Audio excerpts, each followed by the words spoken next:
Night comment பார்த்தேன், ஓ தீரன் அத்தியாயம் படம் அங்கதான் எடுத்தாங்க அப்படின்னு கமெண்ட் வச்சு. ஐயோ அதுக்கப்புறம் தான் நினைச்சேன், ஓ இங்கதான் எடுத்தாங்களா அது அப்படிதான் ஓடிட்டு கேட்டே போறீங்க. டயர்டா இங்க இருந்து போர்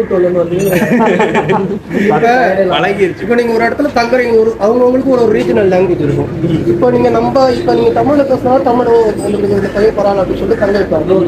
ஒரிசா போறீங்க, அவங்களுக்கு ஒரு ரீஜனல் லாங்குவேஜ். நீங்க அவங்களை கன்வே பண்ணணும், நீங்க ஃபர்ஸ்ட் நல்லா வந்தீங்க தங்கவே வைப்பாங்க. அது எப்படி பண்றீங்க வேற லாங்குவேஜ்? நான் போனோடனே எப்படின்னா பேசணும்னா,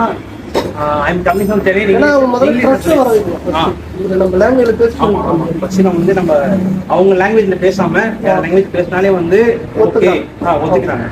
நான் எனக்கு என்னோட எக்ஸ்பீரியன்ஸ் பண்ணேன், ஒத்துக்கிறாங்க. அதுக்கப்புறம் டென்ட்னு சொன்னா அவங்க தெரியாது. அப்போ நான் டென்ட் போட்டோம்னா திரும்ப மொபைல்ல டென்ட் காமிச்சு கேன் ஐ பிச் 10 இயர் அப்படின்னு சொல்லிட்டு இங்கிலீஷ்லாம் சொல்லுவேன். நம்மளுக்கு தெரிஞ்சது இல்லைன்னா டென்ட் பிச் கர பையா அப்படின்னு தான் சொல்லுவேன்.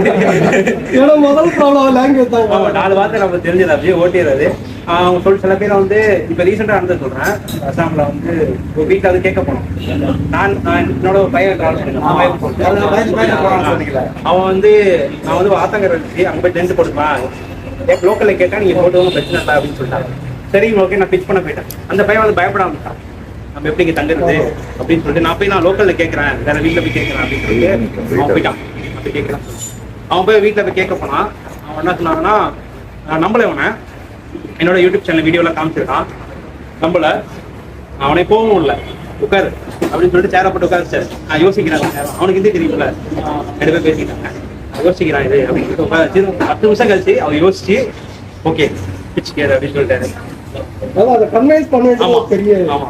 ஸோ அதுக்கப்புறம் வந்து அங்கே தங்கிட்டு தங்கினது மட்டும் இல்லாமல் அங்கே இருட்டா இருந்துச்சு. நான் லைட்லாம் வச்சிருக்கோம், ஒன்றும் பிரச்சனை இல்லை அப்படின்னு சொல்லிட்டேன். அவர் எங்களுக்காக வந்து வீட்டுக்குள்ள லைட் கனெக்ஷன்ல எடுத்து வாசலில் வச்சு நிறைய இது பண்ணாரு. நாங்களும் வந்து நான் முன்னாடி வந்து ரொம்ப பட்ஜெட்ல டிராவல் பண்ணாலும் வந்து நம்ம எதுவுமே பண்ண முடியாது, நம்மளை ஹோஸ்ட் பண்றவங்க. பட் இப்போ வந்து நான் என்ன பண்ணிட்டு இருக்கேன்னா, நம்மளை தங்க வைக்கிறாங்கன்னா அவங்களுக்கு இதை கிஃப்ட் பண்றது பண்ணிட்டு இருக்கேன். நம்மளா முடிஞ்சது புக்கோ இல்லை ஃப்ரூட்ஸோ வெஜிடபிளோ ஏதாவது ஒன்று வந்து நான் கொடுத்துறது.